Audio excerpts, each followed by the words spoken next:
Hello, magandang araw mga kababayan. So, meron tayong pag-uusapan uli. Ito yung laban ni Pacquiao, ano yung latest. Akala ko retired na si Pacquiao. Wala kasi akong alam sa mundo ng boxing ha. Ito, hindi ako magpapanggap na analyst. Kasi wala naman akong alam sa boxing na yan, ano. Hindi, may alam ako, syempre, pag matatalo mo yung kalaban, pag na-knockdown mo or lumamang ka sa puntos. Pero yung other technicalities, wala naman akong alam dyan eh. Hindi naman talaga ako enthusiast ng boxing. So, ang mga pakakawalan kong salita dito ay salita ng yung casual na nanonood lamang. No? Huwag kayo mag-expect ng matindi-tinding reaction galing sa akin. Kumbaga nagkikwentuhan lang tayo dito. Akala ko nag-retired na to si Manny Pacquiao. 'Di ba? Hindi ko nagigets ano yung point nitong laban niya na to. Naalala ko nung baby pa ako. nung maliit pa ako. Pagka pagka lumalaban to si Manny Pacquiao, tahimik lahat no. I mean may sense of pride yung Pilipinas pagka lumalaban ito. Lahat tayo proud to be Pinoy nun. Naalala niyo yung mga time na yon? Yun yung mga time na pure pa yung puso ni Manny Pacquiao. As we go along, magkikwentuhan tayo regarding this. 'Di ba? Pero panoorin natin yung highlight ng laban. Sana hindi ba ako makaka-copyright dito sa highlight nitong laban na to. Tingnan natin mga kababayan ko, no. Ito ay galing kay anong channel to? Kay Boxingero TV. So, mukhang maalam sa boxing itong video na nag-aano natin. Kumusta ka boxing? Ito ang Boxingero TV channel. Manny Pacquiao versus Rocky. Halata mo yung yung pagka-veteran niya, no? Hindi ako expert na inuulit ko pero halata mo yung pagka-veteran ng kilos niya, pero ando na yung ando na yung parang pag-decline ng mga abilities niya. Pero bakas pa rin sa kanya yung pagka-veteran niya, tsaka pagka-professional. Iyaan po. Para sa exhibition fight sa loob ng 3 rounds at 3 minutes bawat isang round. Ginanap sa Super Arena, Saitama, Japan.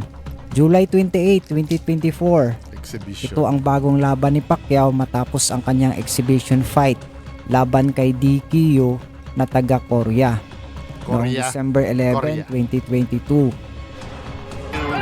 Prolongates time and down goes DKU, and this one is to extend the fight. DK's nose is busted. Sari-saring reaksyon ng mga boxing fans. Record holder pa rin ba si Pacquiao ng ngayon? Ng yung maraming belt? Siya pa rin ba? Kasi alam mo, nakikita ko dito. Sige, panoorin muna natin bago tayo magkwentuhan. Lalong-lalo na sa ating mga kababayan. May mga nagsasabing hindi nakakayanin ng ating pambansang kamao na lumaban pa sa boxing. Humina na siya at hindi nakagaya nung kabataan pa. Sabi ng iba, kayang-kaya pa rin ni Pacman makipagsabayan. Sobrang laki lang daw talaga ng Hapon. Laki nga, no? 6-footer si Anpo. Samantalang 5'6 si Pacquiao. Kinumpara din nila ang dating nakalaban ni Pacquiao na si Margarito. Kaya kumpiyansang kayang-kayang itong talunin. Pero nakita natin na kahit isang kickboxer si Anpo ay talagang may mabilis na kamao ito. Sobrang bata din na nasa edad na 28. Samantalang ating kababayan ay 45 years old na. Pero bata-bata pa yun, 45. Naging maganda pa rin ang resulta ng laban kahit walang idineklarang panalo. Dahil Dami. sa rules ng boxing committee, kailangan Pag lumalaban si Manny Pacquiao, ang daming napapansin ko na yun noon pa, daming linta no? Marami nakadikit. Naalala ko dyan sila Long Mejia, si Lito Camo. Natatandaan ko yan nung umuwi ako ng Mindoro noon. nakakasabay ko. Taga Mindoro yan si Lito Camo Nakakasabay ko sa Batangas Pier yan. Makakatabi ng sasakyan namin yung sasakyan niya ni Lito Camo. Talagang, alam mo, pambigatin. Ano yun nakalimutan ko na, pero parang Dodge yata yung pick-up na Dodge yung kanya. Yung malaking pick-up yung isip-isip ko na ano niya siguro kay Pacquiao yun. Kasi syempre, hindi naman sa minamata ko yung karir ni Lito Camo. Di ba siya yung gumawa ng kanta nito, yung para sa'yo ang laban na to. Di ba siya yon? Di ba? Parang, alam mo yun, lahat ng tao sa kanya nun parang gustong maambunan. No? Kahit mga artista mismo, lumalapit sa kanya I-knock out ang kalaban para manalo. Kahit punting ma-knockdown si Pacman, ay nakabawi naman ito sa round 3. Pagkatapos ng laban ay humirit pa muli si Pacquiao at sinabing babalik daw siya sa Japan para lumaban ulit. Mukhang ayaw pa talagang tumigil ang ating pambansang kamao. Usap-usapan pa rin na pagkatapos daw niya kay Anpo ay susunod na nito ang professional fight. Ito ay ang laban niya kay Mario Barrios para sa WBC welterweight title.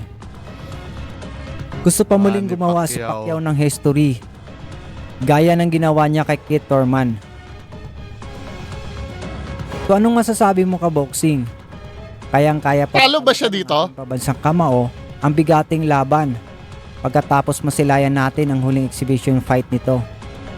Magkomento ka lang sa baba at pag-usapan natin. Talo ba siya dito? Alam ko pagkakarinig ko, talo siya yata si Manny Pacquiao. Talo ba siya? Hindi pinakita yung decision talo ba?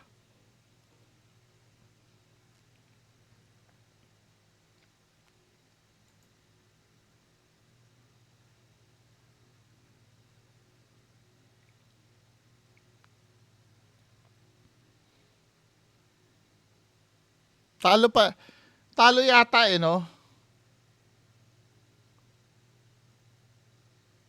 May mga in denial pa rin sa may mga in denial pa rin sa comment section. Pero alam ko talo siya dito. Paki-comment nga talo ba? Hindi naman kasi pinakita yung yung result Ano ba yung result? Tingnan natin. I-google nga natin para makasure tayo.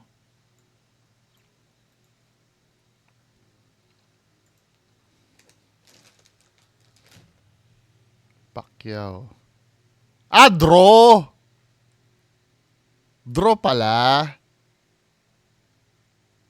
Draw. Hindi naman pala siya talo. Ko. Pero may nagsasabi daw, ayon sa scorecards, talo daw si Pacquiao. Tama ba ako? Audience, hatol pala ng audience yun. Ito, para sa akin, parang sinisira ni Manny Pacquiao yung legacy niya Di ba si Manny Pacquiao parang si parang si Diwata. Nagsumikap yan. Na-inspire tayo lahat. Ang kaibahan lang kay Manny Pacquiao, hindi lang inspiration ang binibigay niya, pati karangalan talaga. Si Diwata kasi inspiration lang Yung pares niya kasi hindi naman masarap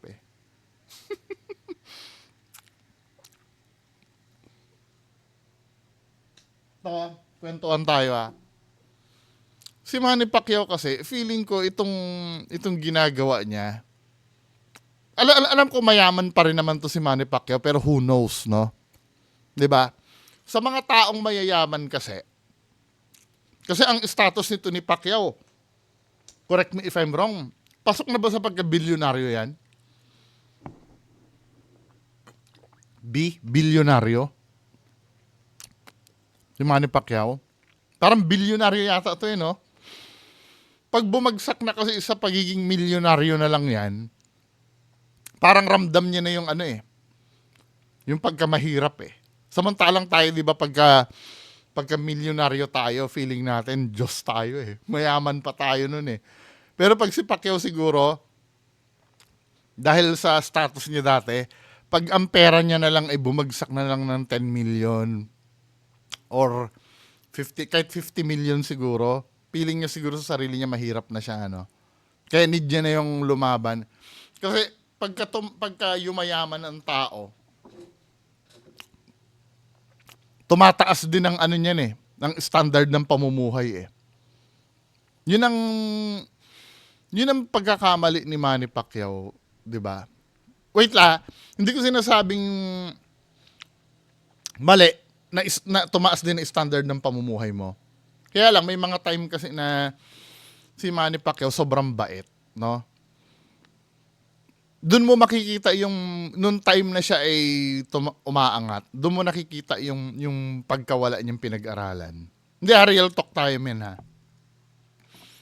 Nandiyan yung maraming mang-uuto sa kanya, yung manghihingi ng pambili ng kotse. Naalala ko yan dati nun, yung mga biro-biroan nila dati nun. Kasi napapanood ko one time. Sino ba nagkwento nun? May celebrity na nagkwento nun eh. Parang binigyan daw siya ni Manny Pacquiao pambili ng kotse. Tapos, madali kay Pacquiao ang pera nun. Mabait nga kasi.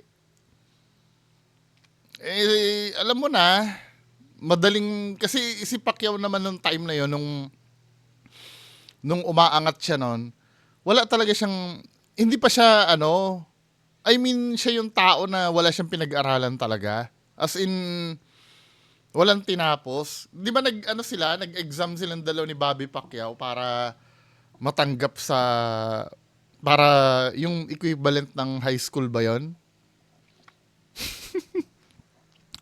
Tapos si Bobby Pacquiao bumagsak pa. Di ba? Ang naging problem kay Manny Pacquiao yung yung hindi niya, actually lahat naman siguro ng mga mahihirap tapos biglang nakatikim ng yaman, parang yung hindi nila kaya i-handle yung power ng pera tsaka ng fame. 'Di ba? Akala nila ganun kadali yung responsibility na na magkaroon ng pera. 'Di ba? At some point, 'di ba, nalulung sa sugal to. Alam ko naging sugal nito sabong eh. Diyan siya mauubos siya sa sabong tsaka sa bagay, ang unang sasabihin ng tao, ano bang pakialam mo? 'Di ba, pera niya naman. Oo nga naman, pero syempre, parang nakakahinayang din kasi ako, isa rin ako sa nagmamahal kay Manny Pacquiao noon. Kahit ngayon siguro, dahil icon natin yan eh. Parang nakaka-disappoint kasi na nandiyan na lang siya sa putyo-putyo. Hindi, for me, yung mga exhibition fights ba na yan, prestigious pa ba matatawag yan? Hindi ko kasi alam yan eh. Pwede siguro maging prestigious yan kung ang kakalabanin mo ay yung mga legendary din. Halimbawa, lumabas sa retirement uli si Butterbean, di ba? Di ba yun nakakalabanin mo? Or sino pa ba yung mga sila Holyfield, yung mga si Tyson, 'di ba? Yung kay Jake Paul, 'di ba? Parang ganun mga exhibition, mga ganung kalibre. Pero yung sa Japan, parang ikaw lang ang magbe-benefit lang diyan yung Japanese eh. Kahit na matalo mo pa yung Japanese, maidadagdag kasi ng Japanese sa resume nila yun na, oy, nakalaban ko si Manny Pacquiao, yung record holder. 'Di ba? Na-break na ba yung record niya na 'yon? Feeling ko kay Manny Pacquiao to parang medyo hapit na to eh. Ito speculations lamang po, mga kababayan. Wala naman ako solid evidence sa sinasabi ko. Kasi kung hindi hapit na hapit yan, dapat hindi niya na pinapatulan yung mga ganyan laban min eh. Sa totoo lang. Yung mga exhibition match na yan, yung sa Korea, sa parang pinapababa niya yung value ng pagiging legendary status niya eh. Hindi talaga, nasimula ako na nawala ng gana kay Manny Pacquiao nung pinagbigyan niya pa si Marquez. Yung pang part 4 nila.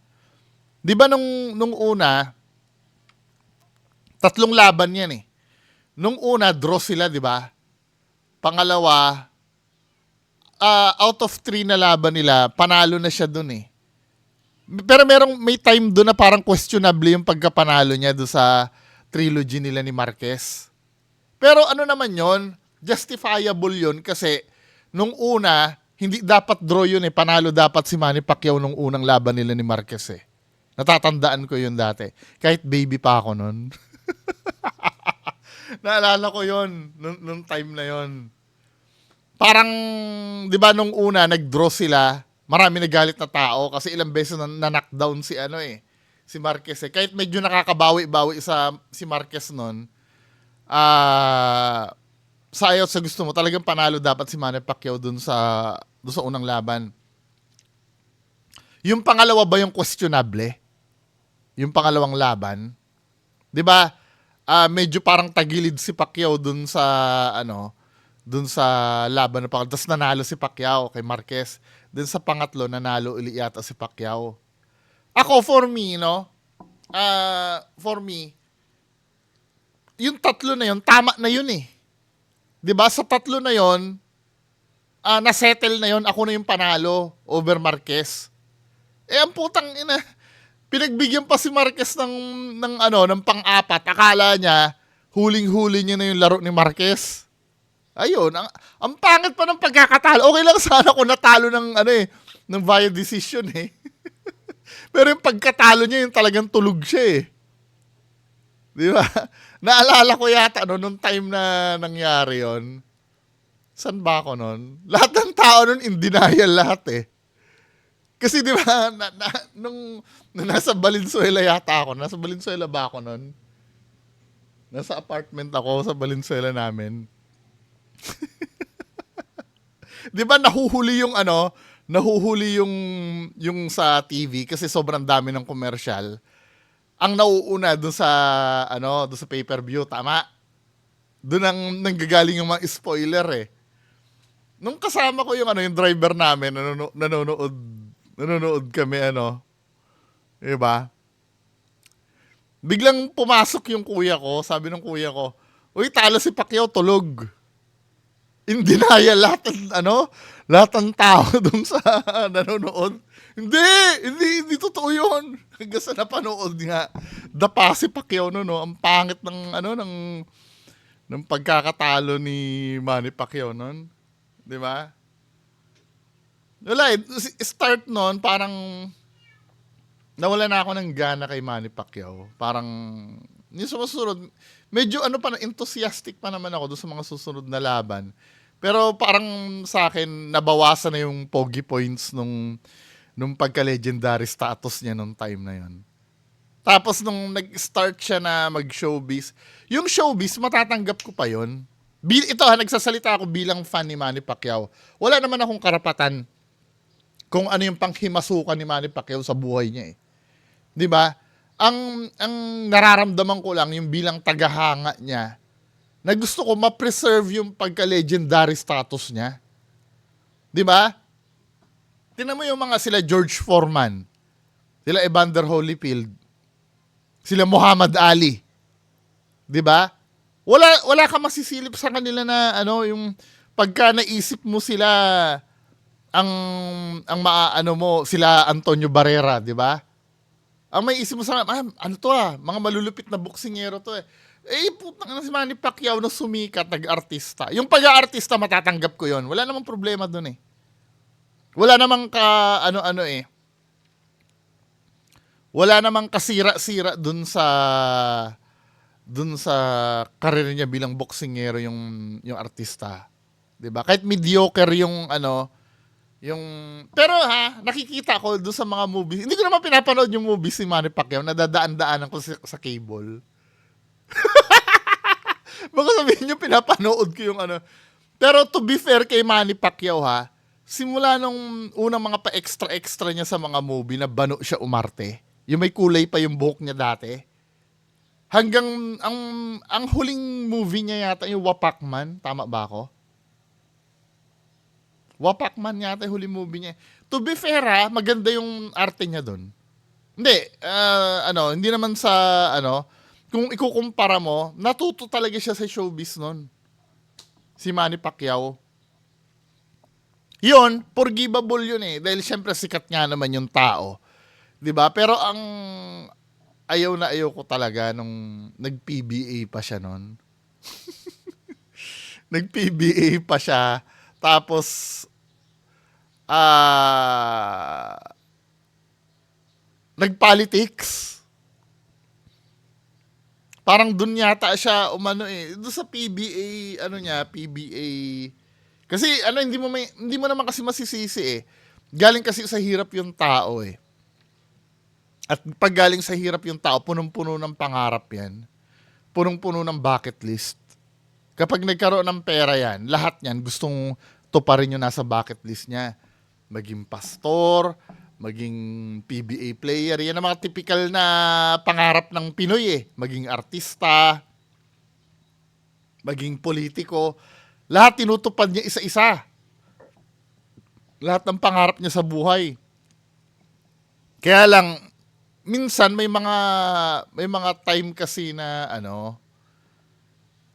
na may mga bagay talagang hindi para sa iyo. 'Di ba? Binless ka na ng Diyos sa career mo sa boxing. Yung yung artista okay lang, pero yung politics, ito yung sumira kay Manny Pacquiao talaga yung yung politics eh. Agree ba kayo sa akin?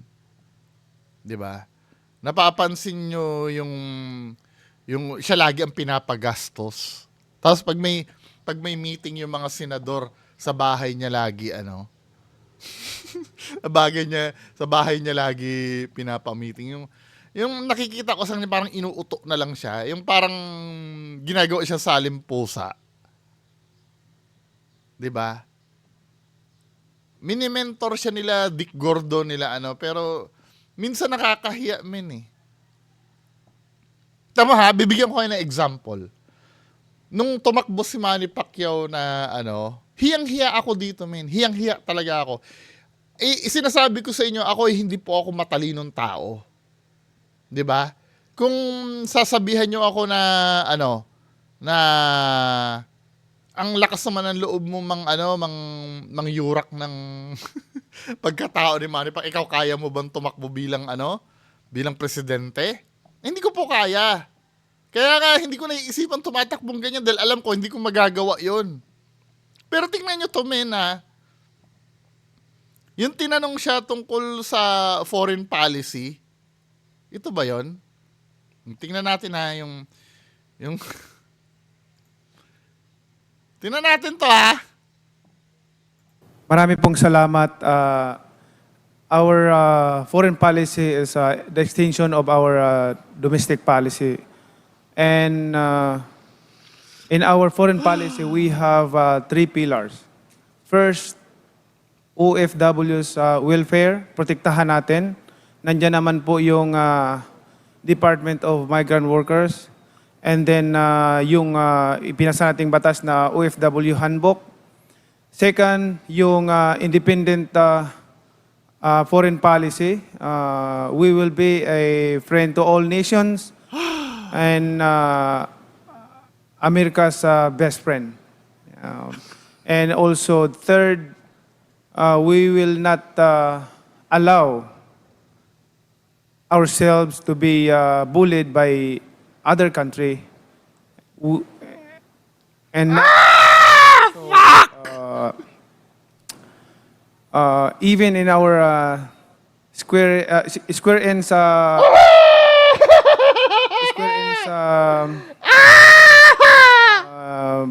land, will be giving up to them, and we will fight because we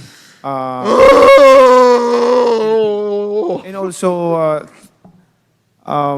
third, I mean that's third. That's enough po.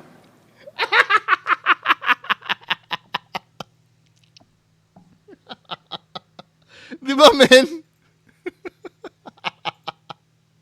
Kung sasabihin nyo sa akin, enough yun para maging presidente ka, baliw ka.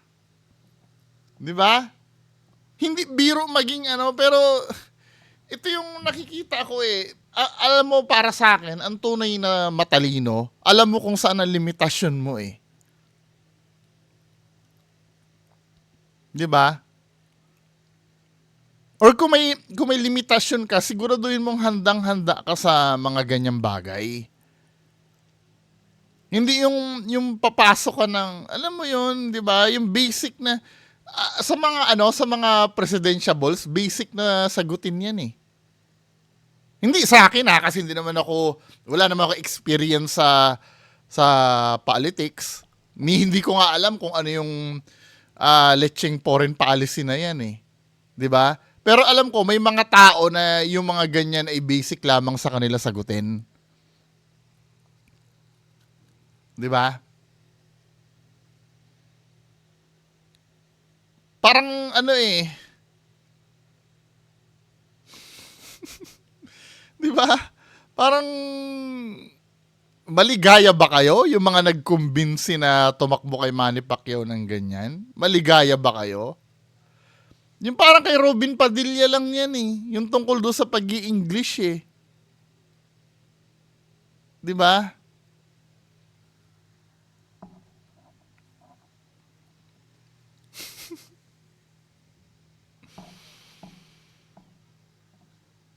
Minsan naiisip ko ang pera at fame lason talaga sa tao eh, no. May mga kilala tayo na tao na minsan na naging failure sa ganyan. At minsan kasi pag nandiyan ka na sa tuktok, mahirap na kasi pakawalan 'yan eh. Hahanap-hanapin mo yung lifestyle na ganyan eh. Kung ayaw mong mawala sa uri ng lifestyle na ganon, dapat hindi ka na pumasok sa mga ganyang kabulshitan na larangan. 'Di ba? Okay lang sana, alam mo, lahat naman ng tao may pagkakamali na nangyayari eh. Alam mo, susuportahan pa rin sana kita, men. Kung halimbawa, nag-business ka, yun naman talaga ideal na gawin, mag-business ka, tapos naging failure ka sa business mo. Idol pa rin kita eh. Kasi lahat naman ng tao nangyayari yun eh. Pero yung daan na tinahak mo na ganyan, na politician ka, tapos yung pinipilit mo lang, di ba? Tapos nag-ambition ka na tumakbo na. Hindi ko dinidiminish yung kakayahan mo. Alam ko naman, ito mga kababayan ko alam ko naman, yung puso ni Manny Pacquiao, di ba? Part ng puso ni Manny Pacquiao ay gusto niya naman talaga mapaganda ang Pilipinas. Ganyan din naman kay Robin Padilla, nasabi ko eh. 'Di ba? Alam mo yung puso kasi na paglingkuran ang Pilipinas. Alam ko naman nasa puso niya 'yon. Dahil laking mahirap naman 'yan eh. Pero yung pagnanais mo ba na 'yon ay sapat ba 'yon para mamuno ka ng buong Pilipinas? Hindi. Kasi masyadong technical 'yan eh. Dapat may knowledge ka rin sa batas talaga eh. Hindi ka dapat tatanga-tanga pag nandyan ka. Hindi pwedeng uubra na, hindi, gusto ko matulungan ang mga kababayan natin. Hindi doon nagtatapos eh. 'Di ba? Kailangan alam mo rin yung ins and outs niyan. Kaya dapat talaga may experience yung mamumuno sa Pilipinas eh. Tandaan nyo, sinabi ko na doon sa nakaraang vlog ko, isa din ako sa mga Pilipino dati noon dahil sawang-sawa na ako sa trapo, sa traditional politician. Yung feeling mo paulit-ulit na lang. Ito hindi ko kinakahiya nung time na tumakbo si Duterte. Siya yung sinuportahan ko. Ang tanong, bakit ko sinuportahan si Duterte? Medyo politics muna tayo. Konti lang naman to. Gusto ko lang i-depend kung bakit napili ko si Duterte that time. 'Di ba? Kasi naman sino mga tumatakbo noon? Mga trapo lahat. I mean, yung status ng Pilipinas nung kay Noynoy, hindi na ganoon kaganda. Tapos ang ipapalit mo si Mar Rojas na ganun din ang gagawin? O sino pa bang ibang tumatakbo nung time na yon? Sino bang si Miriam sayang ano? Alam kaloob din ng Diyos na ano eh, na hindi nanalo si Miriam eh. Alam niyo kung bakit? 'Di ba may sakit si Miriam Defensor Santiago noon? Okay sana siya. Kaya lang ang problem, ang vice president no si Leni Robredo. Don't get me wrong ha. Ito ha, wait lang. Baka sabihin nyo kasi sinasabi ko hindi qualified si Leni Robredo. Qualified si Leni Robredo. Kaya lang, hindi mo naman ako masisi. Dahil si Leni Robredo ay dilawan eh. Ito para sa akin lang. I know may sarili kayo reason kung ipagtatanggol nyo si Leni Robredo. Kaya lang, naobserbahan ko, 30 years ng kinapitan ng Pilipinas that time ng mga dilaw, wala namang nangyayari sa atin. Ang gusto ko that time, bigyan naman yung iba ng chance na mamuno sa Pilipinas. Baka naman may offer na maganda. Ang nakikita kong that time nun, si Duterte, that time. Si Miriam Defensor Santiago, okay sana. 'Di ba? Naging vice president si Leni Robredo. Di kung kinamatayan ni Miriam Defensor yung pagiging presidente niya, di si Leni Robredo ang president. Wala namang mali doon. Kaya lang, syempre, dilaw na naman, men. Ano pa ba may offer ng dilaw? Kaya yung mga bumoto kay BBM netong hindi mo rin naman kasi din masisisi. Kasi kung magdidilaw na naman, same pattern na naman ng leadership eh. Yung laging inuuna yung paggawa ng monumento sa kamag-anak. I'm so sorry ha. Kalayaan ko tong magsalita. Dahil citizen ako ng Pilipinas, huwag niyo kong pipigilan. Ito yung pananaw ko sa politics. 'Di ba? Now, kung hindi si Bongbong, kahit okay ba sino ba yung mga kalaban ni Bongbong nun? Yung mayor na Maynila, si Isko, sino pa ba?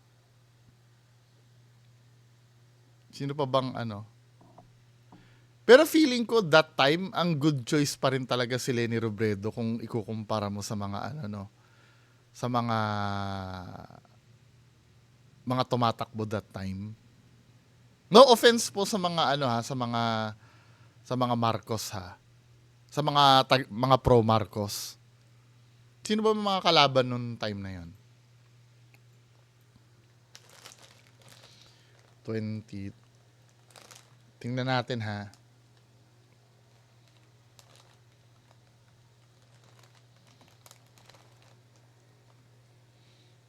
Presidential election. Tingnan natin yung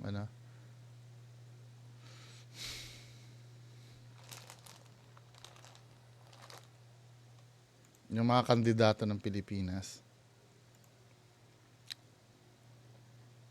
2022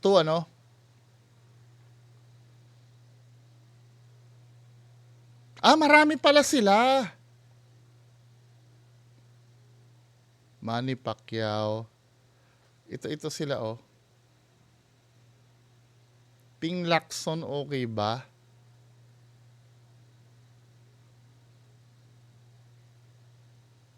Kasi alam niyo men ito yung argument na i-raise ko Pwede niyo kung Hindi ko naman sinasabing tama ako.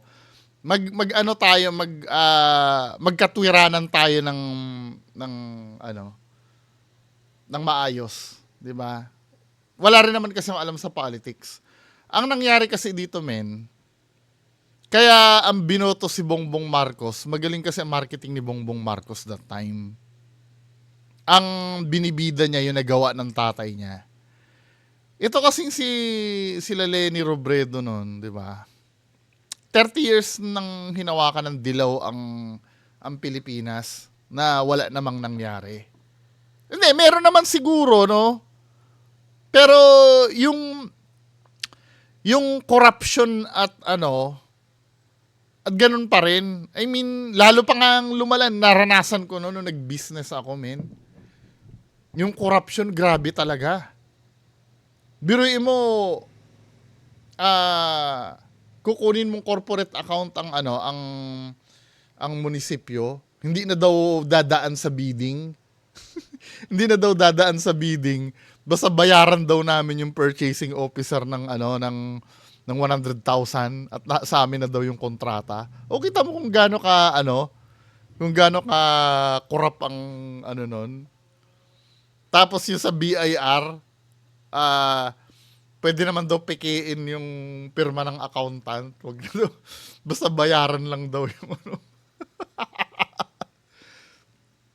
Di ba? At to be fair naman, ang nakikita lang kasi kay Duterte that time, nung umupo si Duterte, ang nakikita lang sa kanya yung pagiging masama ang ugali niya eh. Yung palamura. Pero as a businessman, naramdaman ko yung pagbabago panahon ni Duterte. I don't know kung resulta lang yun ng pagkakaalis ng dilaw, or parang placebo.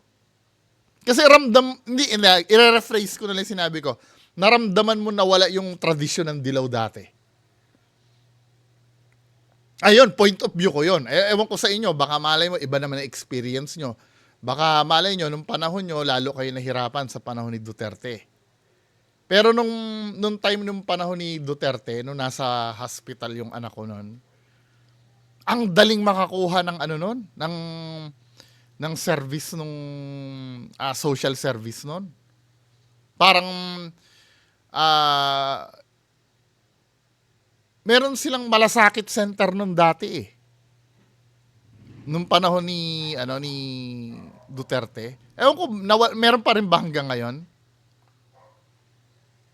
Don't know, baka mamaya natsambahan ko lang yung service na yun, Kasi doon sa malasakit center kasi, hindi ka napipila sa sa social service nun. Tandaan nyo, naranasan ko yun. Sa heart center. Hassle-free.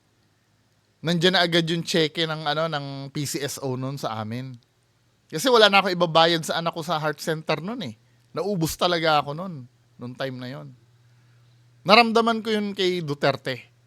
Pati nung nasa Mindoro naman, kinikwento ng nanay ko, dati ang daming addict doon. I don't know, dahil doon sa balita na pumapatay ng addict siguro. Nung si Duterte na wala na daw pagala-gala talaga doon eh. I mean, yung mga addict talaga natakot talaga nung time na yon. Nung time na yon. Hindi nararamdaman niya ng mga ng mga nasa comfort na position eh, yung mga nakatira sa Alabang. Hindi nila nararamdaman yon, yung pagbabago na yun. Pero yung mga nakatira sa sa mga slums, 'di ba? Maaring may mga hindi pabor dahil pinapatay yung kamag-anak nila dahil addict, 'di ba? Ang argumento nila, bakit mga mahihirap lang madalas ang pinapatay, hindi hinuhuli yung mga malalakas. Anong tawag nyo kila paruhinog? Kila princess, 'di ba? Marami pang mga kaya mas maraming mga foot soldier kasi 'yan. Kaya marami talaga napapatay na mga mahihirap. Sila kasi mga foot soldier ng sindikato. 'Di ba? Kahit nga sa giyera, maraming namamatay na sundalo kaysa sa mga general eh. Kasi ilan lang ba ang general? 'Di ba? 'Di ba sana kung mga boss yung mga tumutulak sa kalye, hindi naman mga boss yun eh. Kaya illogical na isisim mo na bakit mga mahihirap lang ang pinapatay na. Anyway, 'di ba? Hindi ko sinasabi na tama lahat ng sinabi ko.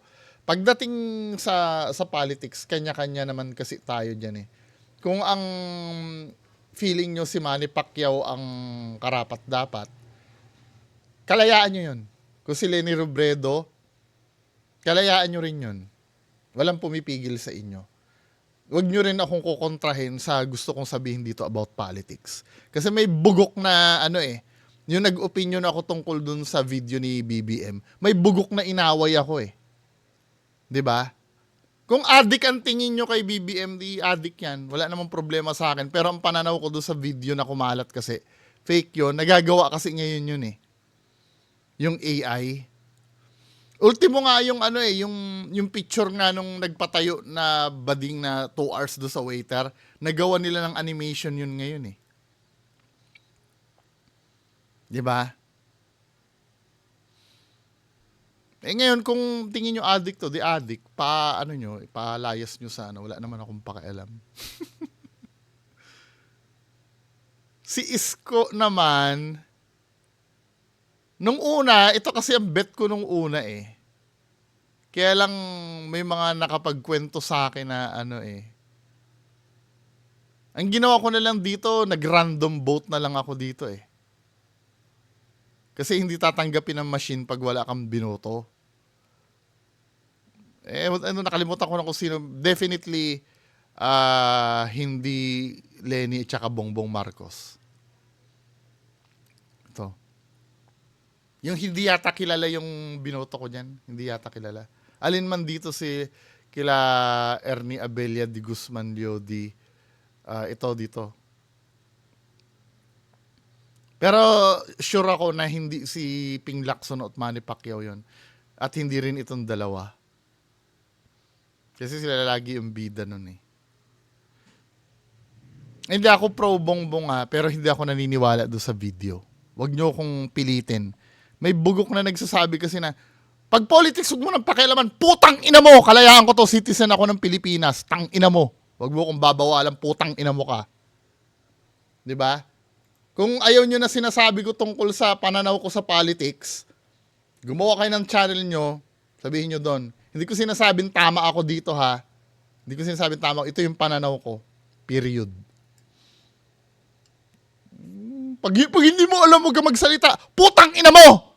Lahat tayo may karapatan dyan. Nasa demokrasya tayo, putang ina mo. Kaya lumulubog ang Pilipinas dahil sa katulad mong gago. Anyway, yan lang po muna. Maraming salamat. Bye-bye.